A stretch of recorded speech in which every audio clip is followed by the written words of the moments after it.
Silence hurts more than rejection, not because you wanted a different answer but because your brain never received an answer at all, and that unfinished emotional loop quietly keeps pulling at you long after the person disappeared.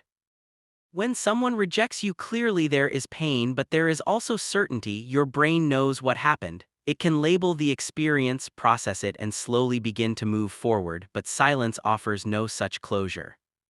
Silence leaves your nervous system suspended, waiting, scanning, replaying conversations, wondering what changed and what you missed. And psychology shows that uncertainty is far more stressful for the brain than negative certainty. Your brain is wired to seek patterns and explanations, and when a connection ends without explanation, the mind fills the gap on its own, often with self-blame, imagined mistakes, and endless what-ifs. This is why silence feels personal, even when it may not be, because without information the brain assumes responsibility. Attachment theory explains that the absence of feedback activates attachment anxiety, making the loss feel ongoing rather than complete. Psychology calls this ambiguous loss, a form of loss where there is no clear ending, no goodbye, no emotional punctuation, and without an ending the brain does not know how to grieve properly.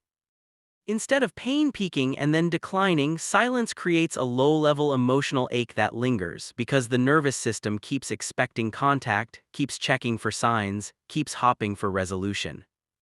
This is also why silence feels heavier at night when distractions fade and your mind has space to revisit unanswered questions. The absence becomes louder than words ever were. Rejection allows the brain to shift from hope to acceptance, but silence keeps hope alive in a fragile way, and fragile hope is exhausting because it never fully rests. Your nervous system stays alert not because you are weak but because it has not received the signal that the situation is over. Closure is not about comfort, it is about clarity. Many people shame themselves for being affected by silence, telling themselves they should not care, but psychology shows that caring is not the problem, uncertainty is.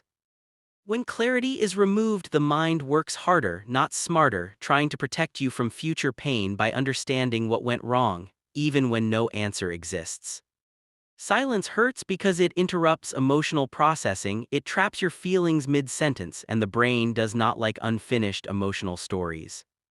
Understanding this shifts the narrative. You stop blaming yourself for reacting strongly. You recognize that your response is neurological, not dramatic. Silence did not hurt because you were rejected, it hurt because your brain was left waiting, and waiting without answers is one of the hardest states for the human nervous system. If this explanation resonated with you, subscribe to Heartbreak Diaries for calm psychology that explains emotional pain without judgment, so you can understand your reactions instead of questioning your worth.